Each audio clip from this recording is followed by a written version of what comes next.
What gear do you need to get started live streaming? That's a question I get all the time. And the truth is, you really need this or you need your computer. But in this episode, we're going to talk about a few pieces of gear that you can use that will drastically improve your production quality and just drastically improve the quality of your live streams. So let's dive in and start talking about that.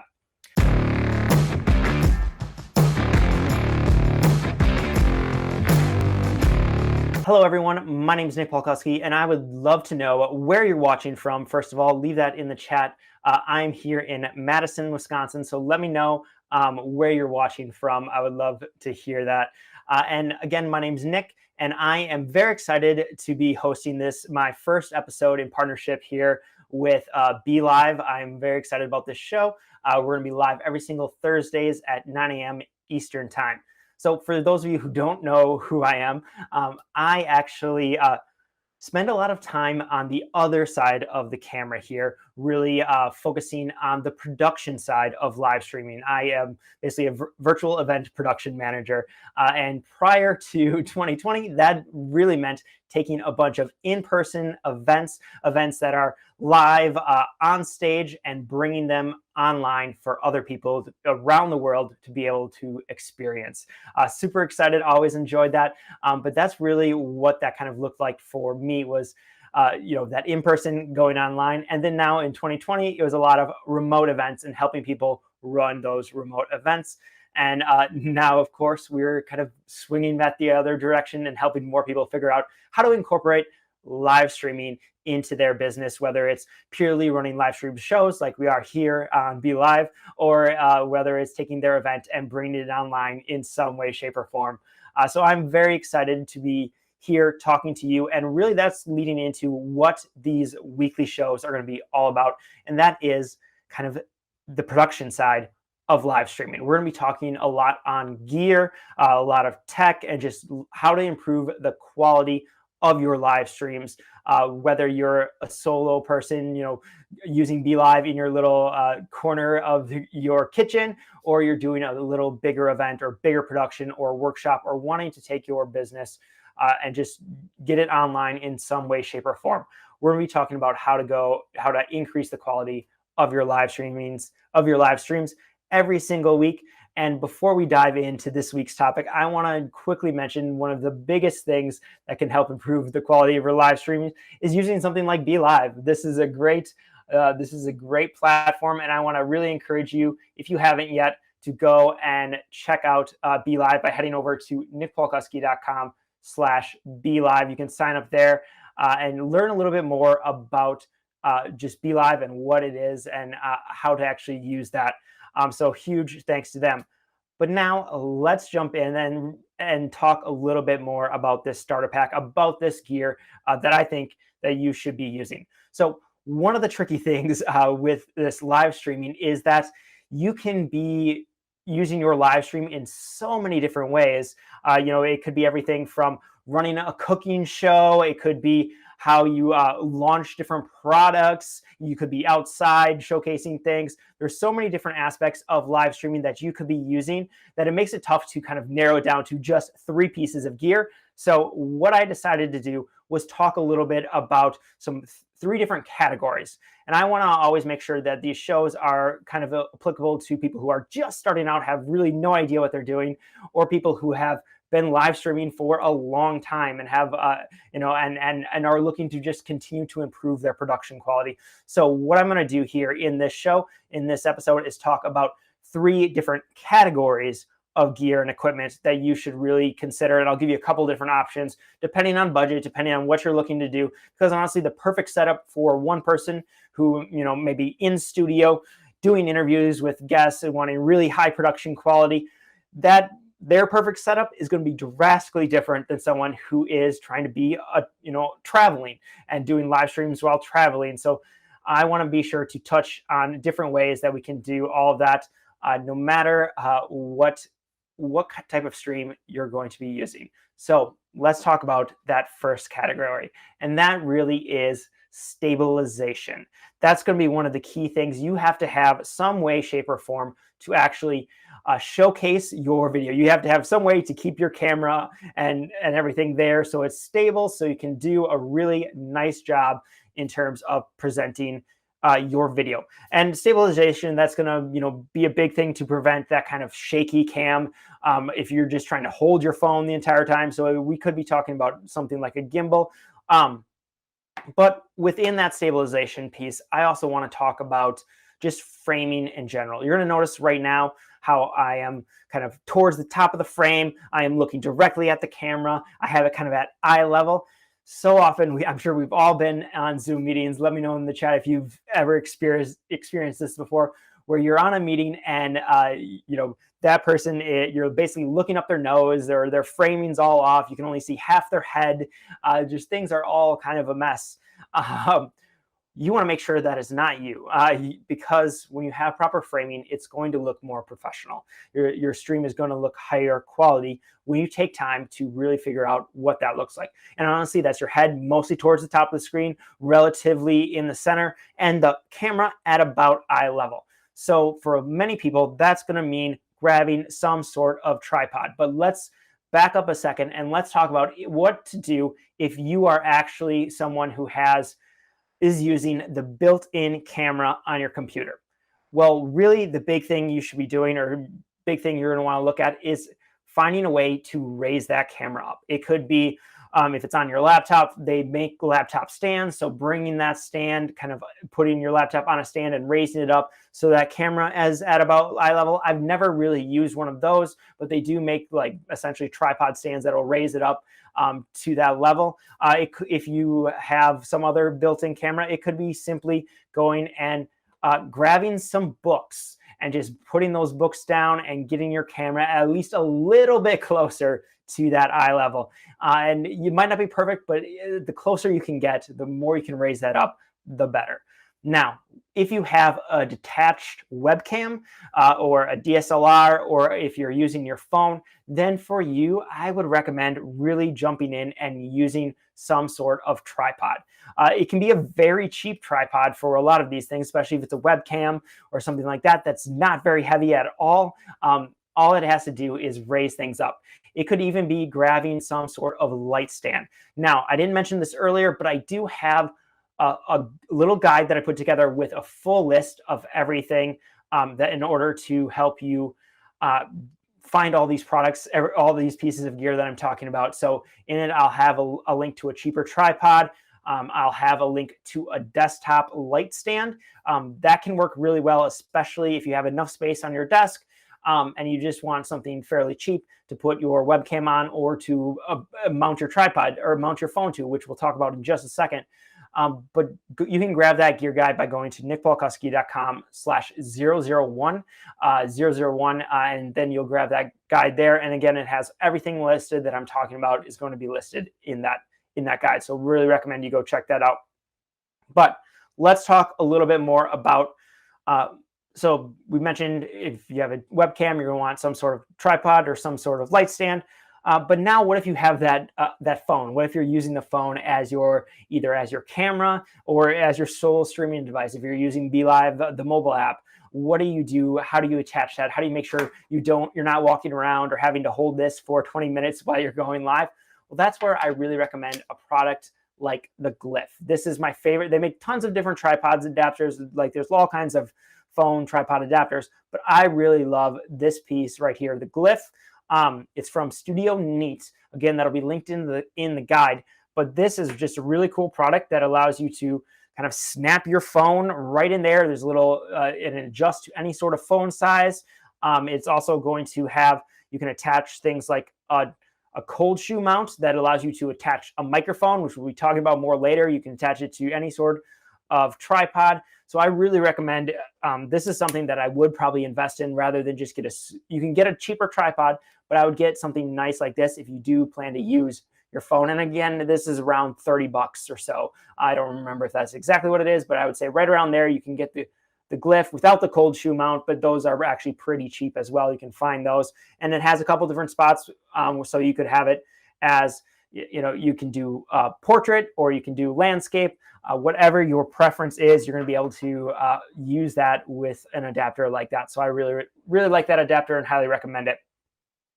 Now, what if, let's talk a little bit more just about other sorts of tripods. So this is the switch pod.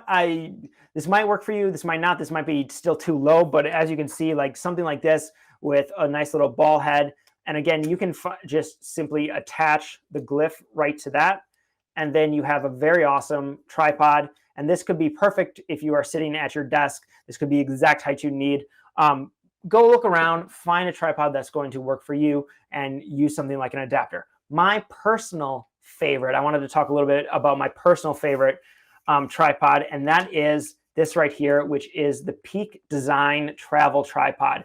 Now, this is significantly more expensive than like the Glyph or a lot of the other cheap tripods you're going to find at like a Target or a Best Buy or things like that. Like this is definitely a little bit of an investment, but because I do a lot of just general video production, I like to have, this fits in the water bottle slot in my backpack, which is awesome. Super light and just very versatile. It actually comes with a little built-in little hideaway. This is a phone adapter for this tripod. So I really recommend checking this out if you are into, if you want a little more versatile tripod, something that's going to get high enough where you can use it with a regular camera, use it with your DSLR, use it with your phone, and just something very portable. Really like that. Again, that's super high quality. But that brings us to kind of our second category that you want to be considering when looking to up the quality of your live streams, and that is lighting. Lighting is going to be a big piece. So you want to think about what are those lights, what are those things that you can use in order to increase the quality of your live streams. Lighting is going to make a huge difference, honestly. Like when lit well, something from like an iPhone or even some of your webcams can look amazing, can look much better than some DSLRs that aren't lit well. So if you spend the time, learn how to do some lighting, and I'm going to be straight honest with you, I am still learning a lot about just lighting and lighting theory and different like 3-point lighting and different types of light, and just there's a lot to go down in that rabbit hole, and there's a lot to learn. It's some people's full-time career just setting up and lighting things. So it's don't expect to be amazing at it, but when done well, it can really improve the quality of your live streams, no matter what kind of video camera you are using. I wanted to talk about kind of my favorite light, and kind of start at the very top and work our way down, unlike what we did on previously. So my personal favorite light is the Aperture 120D, and this is an example of one with the light dome on it. This is a really amazing light. I'm going to actually be talking all about Aperture lights in this section, just because that is my favorite brand of light. They're more expensive, but they're really high quality, and they're still not like crazy expensive. They have a few different options, and we're going to talk about a few different options here. But this Aperture 120D is great. Again, in that gear guide, I'm going to have a list of that. I'm going to have a list of the light dome that I use, and I'm going to have a list of some C-stands and some other lighting equipment that you might want to think about purchasing as well if you're looking to really up your lighting game. So that's kind of at the high end. I want to say $750, right around there. Plus, there's a few other accessories that you're going to want to have in order to get this really nice soft lighting. It's actually what's lighting me right now is the 120D, and you can kind of notice just the difference that this is without the light on as the key light. This is with it on. I'm able to adjust how intense it is. So if we want a little bit more of a soft lit kind of mood lighting, or we can crank it up a little bit here. And this is probably 35%. Again, and I have the mini light dome on it right now, not taking up too much space. So that is kind of that high level of lighting gear that I would recommend. The next level down is actually also from Aperture. It's the Amaran 100D. So basically, they took something fairly similar to this 120D and made more of a studio light. This is one that I would recommend if you are if you are able to get some, and kind of the difference, there's a few different differences between the 120D and the Amaran 100 power quality, but it's still an amazing light at a significantly reduced cost. This one I want to say is around the $200, $300 mark. I should have looked at the price right before we got on here, but I did not. I want to say it's around that $300 mark. But this is an amazing light. It works really well. I don't have one here to show you, but it works. But I've got to use them a few different times. It works amazing as like a studio light, especially if you're able to set up your own little live streaming space, or you have your office and just want to have one light kind of in the corner, set up, ready to go. The Amaran works really well in that situation, and I would highly recommend it there. If you're someone who's more like me and has to tear down and set up and travel a lot with your gear and move from client location to client location, that's where you might want to spend a little bit more money on something like the 120D. That's kind of the big difference there. I do have a video planned to talk much more into different lighting and when lighting is appropriate. So you can go subscribe to my YouTube channel to be sure you don't miss that if you're interested. But now let's talk kind of at that lower end. That next level down, if you're just getting started with live streaming, you might not have the budget to fully invest in, several $100s into lights. I'm going to still stay with an Aperture light recommendation, and that is with this guy right here. This is the MC Mini LED light. These are really cool lights. They actually come in a case of 4, so it's really neat. Or you can buy them individually. They also will come in a case of 12. The 4 case, the 12 case, you're again getting up there in price. But I use these all the time for like backlights and for things like that. So if I will use them for different accent lights in events, or if I want to light the background, or it will work really well as kind of that tabletop light. So you just kind of turn it on, and you have all kinds of options for warmth, for color, for brightness, and it'll get very bright, and you can use it where I would recommend, especially if you have a tabletop setup and just need one little light. One of these is about $90. It can do a great job at kind of setting it up there, giving that extra little light on your face so that you can be shown in the best way possible. And then it'll attach to a light stand. It comes with a little diffuser as well, which is also great. But you can, adjust your colors if you want to get any cool effects or anything like that. So highly recommend checking that out if you're interested in something like that. Now let's go on to that next category of equipment. And I want to check in too, if you have any questions about any of the equipment that we've talked about, be sure to go leave them in the comments. And I'm excited to hear from everyone. So be sure to leave them in the comments and let me know if you have any questions at all about any of the gear or anything we've talked about so far. But now let's jump into that third category of gear, and that is going to be audio. Honestly, this is one of the biggest things that's going to improve the quality of your video. Audio is one of the biggest pieces of video. It really is. You can get away with less quality in your actual image if you have high quality audio, but you can't go that other way around. So it's really important to think about your audio and how you can go about improving that. Lots of different levels here, different kind of mics that you can use. One of the big things in general with mics is you want to get them close. You want to get them as close as possible. Right now, I'm actually wearing a lavalier, but I do have, things like boom mics. If you're using boom mics, have it really close so it's just off frame. You want to make sure that bring that mic rather than have it on top of your camera or anything like that. Bring it up close. Bring it a little as close as you can. It can still be off frame, but you want to have that mic nice and close so it picks up that audio as crisply as possible without a lot of excess room noise. So let's talk a little bit about some of the recommendations that I would have for the mics you might want to use. Several different ones. I'm going to kind of stick. You're going to see that I have a brand that I specifically like, but I'm going to give you a couple different options here. So this right here is the Video Mic Pro Plus. There's another smaller non-powered version called the Video Micro that you might want to look into. It's going to be a little bit cheaper, and similar quality, but this is definitely, if you're looking for, this is kind of your standard YouTuber. When you see someone running around with a vlog camera, this is often a go-to mic, and it's the go-to mic for a reason, because it really is high quality. It does a great job. Again, you're going to want to make sure, if you're doing kind of a camera setup like here, I wouldn't want the microphone all the way on the camera. I'd want to bring it closer. It could still be off frame, but I want to grab an extra extension cable or whatever it might be and get that as close to my mouth as possible. Now, you don't necessarily have to have it in frame again. You can have it and still have it kind of off to the side.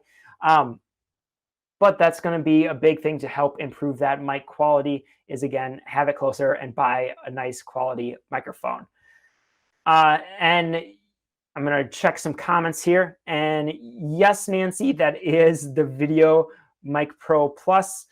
She was asking Mic Pro Plus. That is the one that is this one here that I really recommend. Got to make sure I'm looking at the right camera. That's this one right here. But again, a lot of Rode has really great quality microphones. So if you find another one in Rode that you specifically like, I like this one because it's powered. It will turn on and off with your camera. And again, I also am able to use this in multiple spots. It's not just connected to the computer. It will also go on my video camera, which goes out and about. And that's one thing when purchasing gear, think about how you might use it. I'm a big fan of getting multiple uses, paying maybe a little bit more in order to have that high quality that you might want for other aspects. I'd rather pay a little bit more and not have to rebuy or buy multiple of things. Sometimes that just makes the most sense. And we can go over in maybe a future video my entire philosophy around kind of buying gear and things like that. Let me know if that's something you're interested in. We could possibly check into that. So kind of that intermediate option or that option you might want to consider is, especially if you're going to be doing maybe some more interviews or things like that, is something like the Rode Go. They have a brand new version, the Rode Go 2, out. I don't have one here to show you, and I didn't grab a picture offline. I should have, but that is a great one. It allows you to actually have two people kind of connected to the same receiver, so you can have one input into the computer, into your camera, have two different lavalier setups. So it's really cool that it allows that. It's wireless, so again, it gives you a little bit of range, a little bit of freedom to kind of move around, and it's just really great to have that and use that. But now I wanted to talk to you about my favorite setup. It's actually the one I'm using right now. This is definitely my favorite microphone system right now, and that is the Audio-Technica System 10s. So these are the System 10s. This is the lavalier. It also comes, so it has a lavalier, or it has a handheld as well. And you can get multiple of these systems. I think I have about 8 of these right now, honestly. Like, I use them a lot. Okay, it's not 8, it's actually 6. And I just bought 2 more for a client. That's where the 8 came from. But they're really great, very versatile, and I love the connection. I feel like I have less issues with frequency and dropped things, especially when having multiple different microphones. And for most of you, that's not going to be an issue. That's why you're going to be able to get something like the Rode VideoMic Go or something like that. But I really love those ones because of just what it allows you to do in terms of, it's just higher quality for those big in-person events that I often end up running or have been running. So it's my favorite. It's the one I'll be using for a long time, I feel, but I continue to kind of check other ones out as well. So if you're looking for a higher quality one, go check out the System 10s from Audio-Technica. I also wanted to mention too that a lot of times you're going to be able to find some sort of adapters. Like if you're using your iPhone, you're going to have to get some extra little adapter cables. Or if you are using a computer, with some of the stuff, you might be able to plug directly into the mic jack of your computer if you have one of those. Otherwise, it's going to be important that you think about some sort of audio interface. So that's something like this Focusrite, where you just plug that into your computer. And really what these do is take the signals, take the XLR cables or the other jacks and turn those into an actual one digital signal that can be used on your computer. I have several. I really like the Scarlett brand, the Focusrites. There's also, I was going to get it here. I can show you the one I'm using right now. I actually have to switch a couple things. But I can show you what I'm kind of current setup is right now in terms of audio, but it is using this Behringer one here. You can see right here, and you can see there's the System 10. So yes, I do actually use that. That's what I'm currently using. And then it's plugged into a little adapter into an XLR here, and then this Behringer adapter is plugged in back here, and it connects to this anchor, which then connects to the computer. It's a lot more steps than you probably need for your setup. But if you're looking to increase the quality of your live streams and looking to improve your microphone situation, sometimes the USB might not be the best route, especially if you want to, again, use it in multiple locations for multiple different things. So you might want to consider something like this so you can easily plug it into your computer, but also plug it into a camera or to another device, something like that. So there you have it. That is kind of my 3 categories of gear. It's thinking about, okay, it is first thinking about stabilization. That's kind of the must thing. You want to get that framing right. You want to make sure you have high quality camera, your high quality framing, and you're not having that shaky cam feeling. So think about stabilization and get the appropriate gear for you and get that camera up to about eye level. Next, think about lighting. Lighting's drastically going to improve video quality. So what can you do to light, whether it's finding a better place to have some natural lighting, or think about how you can use the lights around you. Like you could even be grabbing some lamps, things like that. You run into some other issues when it comes to light temperature and things like that, but get yourself properly lit. The next thing is audio. Honestly, audio is one of the biggest pieces of video, so be sure you have a high quality audio and find a way to improve your audio. There's lots of different options for mics out there. I gave you a few that I recommended. And again, if you want a list of everything I'm recommending, head on over to nickpalkowski.com/001. You'll find a little guide there that kind of walk you through everything, and you can check that out. And I want to jump in and see if there are any other questions. Okay, here's one from Irene.